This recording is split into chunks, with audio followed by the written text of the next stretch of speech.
Hey everyone, Stan and Phil here, and welcome to today's episode of Aussie Garage. Today we've come out to see Ben. Ben's got a couple of Fords and a Holden we're going to check out. And for you guys who love your classic cars, but also love to play in the mud, well, today's episode's just for you. Let's go check it out. It's wicked. Let's go.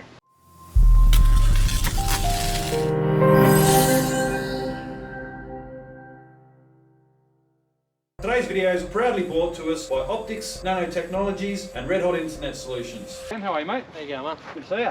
Yeah, good to see you. Thanks for coming around. No worries, man. All right, well, show us your ride. Right, everyone, I'm here with Ben. We've got a couple of cars to talk about with Ben today, but first we're going to start off with the HZ. So Ben, tell us a bit about this beast. HZ commercial. I've had it for probably 17 years, I'd say. Okay. Yeah, swapped it for an old motorbike. It wasn't flash, but it was registered with a 350 Chev and with the Turbo 400. Yeah, nice. So it was a good swap as far as I'm concerned. Yeah, that sounds, especially with the 350 in there, that sounds great. Yeah. So you're saying this is the commercial, so the HQ front end is actually factory on this one because it's the commercial? Yep, correct. They did have the old steel flat press grille and the big round bumpers and the big yellow indicators at the front there, but yeah, when no frills. Yeah. yeah, when I had the cowl replaced, because that was rotten, so when I had all the cowl replaced, I changed all that out as well. Fair enough. So, yeah. So you had to do the cowl. So how much further did you have to go with the body? Was that pretty much it, or have you had to get right into it? That was it. It was just the cowl. The car was pretty straight. It wasn't banged up or bashed or dented. It had a big old massive Alcan tray. The guy was a plasterer. I have had the engine rebuilt since I first got it. It was on gas and it was very, very tired. Yeah, okay. Yeah. So I had the motor built by Napier. Still on gas, or have you? No, not on gas. Back on a petrol? Yeah, good move. You can tell by the bonnet that's not the original part of the car. Yeah. It did have a tunnel ram, twin carbs, extremely pokey, but the motor was done and I got about 400 k's on it before the defect. The defect. Yeah. So that was probably 5 years ago, and I've tossed and turned about, do I flog it or do I fix it, or it's. So you had the defect was the result of tunnel rams and that sort of thing. Bug catcher, tunnel ram, all the rest of it. I probably drove it for five years with that setup. Okay. And just I'd driven past numerous police and I've had bike cops drive right alongside me on the freeway, never bat an eyelid. And yeah. I just went past the guys who wanted to get me on the day, I suppose. One of those things. I knew it was defectable. Yeah. Because it was so far out the bonnet, and the thing was, it was my job to get away with it. Their job to catch me, and that day they caught me. So, and fair play to them. They were good. They were good guys. They weren't mongrels about it. So yeah, fair enough. Yeah. All right. Well, let's pop the bonnet. All right, mate. So it looks fairly tidy under here. It's just got a Team G single plane on there. Yeah, headers, Gilmore belt. It's got straight cuts, timing gear. Yep. AU thermos to keep it clean, which keep it cool. Sorry. Yep. Works fantastic. I mean, middle of summer when I was driving, middle of summer in traffic, it wouldn't go over 90 degrees. So, yeah, fair. That's good. So really good. Yeah.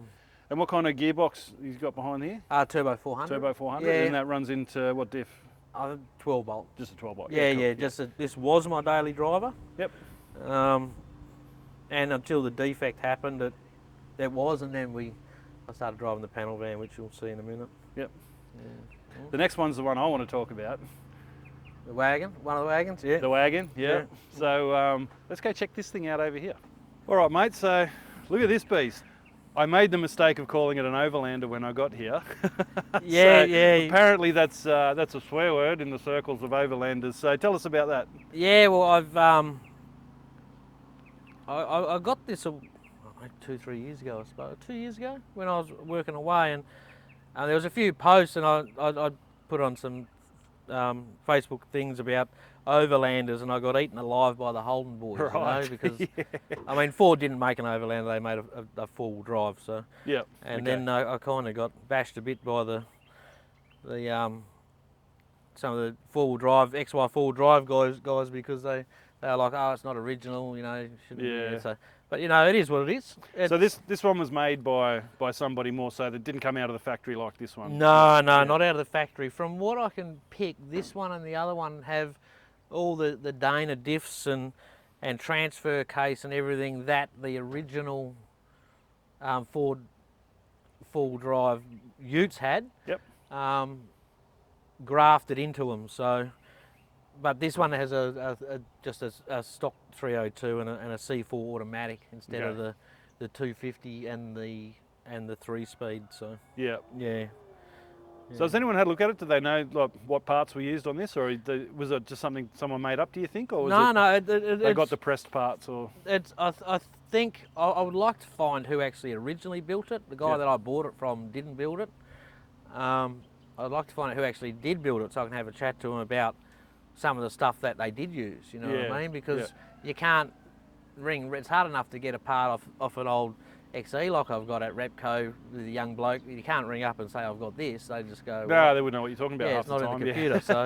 So I'd really like to get some more information on what the running gear, and I know it's a Dana. It's out of the XY, but stuff like shocks. It's got special shocks in it and steering dampeners and what bushes. You know, if they use any different type of bushes and just so when I want to go through the whole thing, I can easily and buy the right parts instead of buying a heap of gear and then finding out nothing fits. So, yeah, that's it, eh? No one likes doing that. Yeah. So how long have you had this one for? 2 years, I suppose. Okay, only a couple of years. Yeah, okay, so it's new to the family, yeah? Yeah, I was away.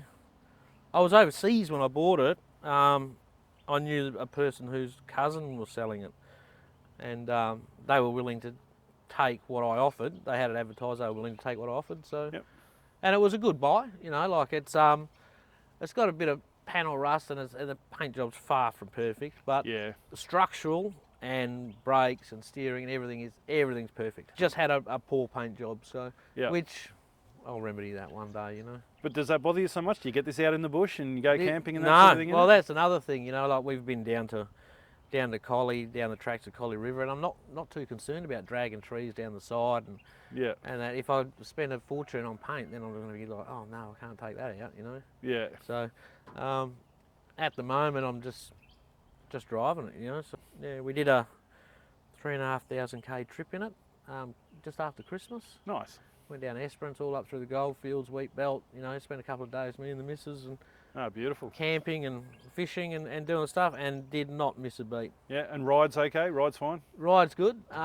Gear ratios are a bit low. Yeah. You know, you put your foot down and you'll use a quarter of a tank in 30 Ks if you... Yeah, right, okay, yeah. We're having a similar thing with Phil's car right now. We're changing the diff in it for the same reason. So. But you sit on 96, not to 100 Ks an hour, and fantastic, no problems at all. Yeah. Excellent.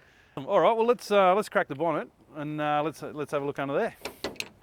All right, so if anyone does know any information on this vehicle, on the builder or where it may have been built or where it's come from, jump onto aussiegarage.com.au and send us a message, drop us an email there, because we'd love to try and scrape up a bit of the history on this thing if we can. So give us a shout out if you know anything at all.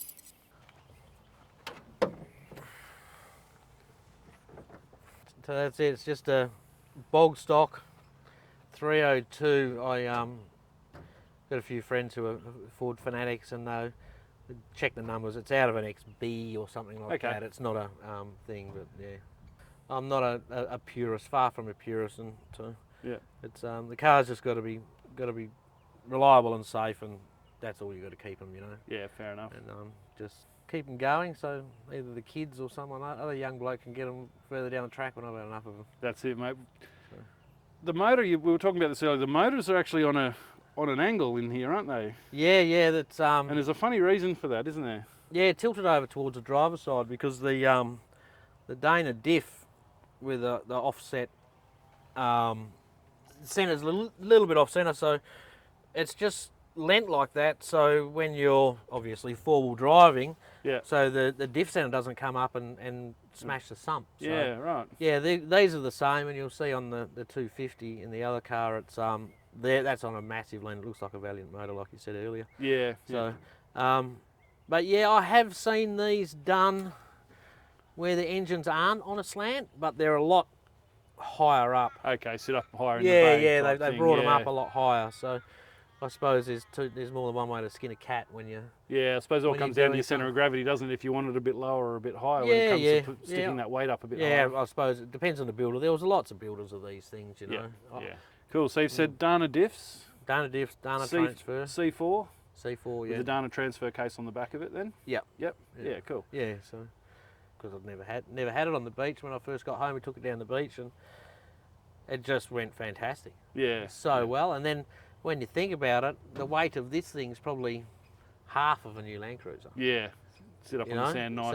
So it just floated along the boggier sand. You know, there was Prados and new Navaras struggling, and I just went through the same thing, just floated over, tyres down to 18 psi, and it just motored through it. Yeah, nice. It was easy, really easy. Yeah, the simple mechanical engineering of the day was plenty, wasn't it? Yeah, you know? yeah. So, new Land Cruiser's probably got 100 kilos of wiring in it. Whereas I reckon. This has got 3. So, 3 wires. Right? Yeah. So, yeah.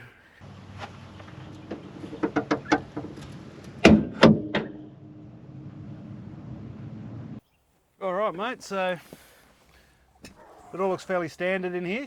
It is fairly standard. I think someone's put the Fairmont trim in it. It is just a Falcon 500. So it's had the Fairmont door panels put in, which they're not flash, but like we were saying earlier, it gets forward driven. So, yeah, and that's great. You know, and it's tidy enough. It's not like it's ripping off and it's hanging out or anything like that. The trim in here certainly is tidy enough. Yeah. So your hood lining's actually in really good nick too. Yeah, the hood lining's beautiful. When I got it, it had no carpet. It was very bland. All the seat belts were in a bucket in the back with other parts, and it was far from flash. So you know, it had the new scuff panels in a box, and it had a lot of rare spares parts come with it when I bought it. So I just bought some carpet and bought some four-wheel drive mud mats because I knew I was going to make a mess of it. The dashboard does need to be changed. The dashboard, someone's had a crack at painting it black with a brush and made a bit of a mess of it. So the other Falcon I got's a Fairmont, so that's a parts car. So and that's got a really nice dash, just needs a scrub up. So that dash will end up in this one. Yeah, and is it black, that one? It is a black one. Yeah, so it'll match up with your seats and everything like that. Because it's the only two brown things I can see in here is the dash and the steering wheel. Dash and the steering wheel. Yeah, they're things that a lot of people get concerned about, stuff like that. But one of those things, one day you'll get to it, but I'm too busy driving it and using it. No, but that's it. And it's a practical car, man. So using it practically is the best thing for it, I would say. Yeah. I've already got 2 cars off the road, so I'd rather just drive this. I mean, it doesn't affect the safety or the handling of the vehicle to have a brown dashboard in a black No, interior. it certainly doesn't. So, no. You know, it does the job. It's all functional. It does need like I said, there's a few little bubbles coming out here and there of rust, and it does need a once over, which it will get. And I'm thinking at the moment, because it's I do use it and I want to use it properly, it'll probably get a Raptor coating. Yeah, that's probably the better idea, isn't it? Yeah. Instead of spending millions on a really top-notch paint job and destroying it in the scrub. Yeah. It'll probably end up just with a Raptor coating on it. So. Awesome. All right, mate. Well, you've got another one in the stable here for us to look at, so let's go and check this one out. All right, Ben, so we got Falcon number 2. Yes, Falcon number 2. This is XE van, obviously. Yeah. Yep. So, so you're saying your son was instrumental in this one arriving in the stable? My youngest son, he spotted it on the side of the road, and it had $1,000 on it, and I thought, it can't be registered for $1,000, you know. So, and I thought we'll go and have a look at it and see what condition it's in, and looked at it, and the motor's got less than 60,000 Ks, I think, since rebuild. It's got receipts and books. The gearbox was rebuilt at the time. The diff was rebuilt at the time. So less than 60,000 Ks. All the brakes were reasonable, with not too much rust. The XE bonnet and guards were gone. They were rotten. So we picked up an LTD with 0 rust in it. Looking back now, probably shouldn't have cut it up, but that's what you do when you can buy a $900 front end instead of a $1,800 XE front end. So Yeah, of course. Made a profit on wrecking it. Got the bits I wanted, all LTD brakes, boosters, front end. And yeah, put it all in and slapped a coat of jam on it. Yep. And then the boy didn't want it. Didn't want it. No, he didn't. Well, he kind of lost interest in it. I think he still, he wouldn't turn it down, but he's just, where he's at the moment, he's got nowhere to park cars Fair enough. or anything like that. So just a cruiser, this one? This one's just a bog stock. Everything is stock standard on it. It's, like I said, the motor's like brand new. There's only 3-speed column shift. Just cruises around, you know. There's absolutely nothing to do to this. There's nothing wrong with it. It's just, it could do with a new paint job. Yeah, but in saying that, you said you've just literally scuffed it and painted it. This car So had, it's incredibly straight, if that's the case. You know, like the panel work on this looks pretty clean, hey? no panel work to straighten it out when I painted it. No. Yeah, It that's was awesome, just- isn't it? When you don't have to. Scuff it back and blow a bit of satin black on it, which is, like I say, due for to be redone. So it's no, even though it was so straight, there was no big bog areas or anything in it. Like there was nothing. So, yeah, from Just a good shell. Yeah, you get them every once in a while, don't you? You Yeah. just pick up a gem. So It looks was like you got a good deal. 2 owners. Someone had it for a year. All the logbooks in there. I've got handwritten logbook from, I think it was a year old. Someone had it for a year, sold it. This guy bought it, and it's things like headlight globe, Darwin, $1.50. You know, like back in 1987. Oh wow, so Every it's that single extensive. thing he spent money on. A fuse, if he changed a fuse, went in the logbook. Wow. So yeah. So you've got an extensive history on it. I know everything that he had it when he owned it, and I've just kept that up with, you know, put mags on it, painted black, you know, stuff fair like enough. that. So All right, man. So we've come to sort of the rougher end of the yard where the project is. Tell us a bit about this thing. When did you pick this one up? well, it's kind of like when you buy something, you never see them until you buy them, and then once you got something and friends know you got it, you just get inundated with links and stuff like that. And this one I saw, the guy had it for a long time. I think it's like the second owner, and he'd tried to sell it years ago and no one had bid. And then I just messaged him out of the blue. I said, have you still got that old wagon? And he said, yeah, I still got it. And I offered him, well, I don't know if it was too much, but I offered him some money, and it was cheap. It was $3 grand, $3.5 grand, I think, for this, and he took it. So as far as I'm concerned, I'm really only interested in it because, like I said, I can't walk into Repco and buy parts for the other one. Gotcha. So this has got the same diffs, same suspension, same transfer case. It's got a really nice dash because this is the Fairmont, so this has got a lot nicer trim on it. Okay. But it's basically a donor car for that one, parts car.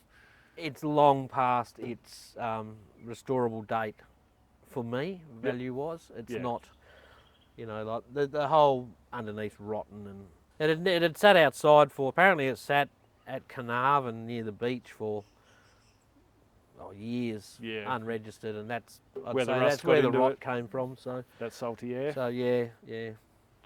No, very good. Now, this has got the 6-cylinder in it. There's a 250 old. So let's have a look steel at that, engine. because this blew my mind when we opened this up and had a look at it.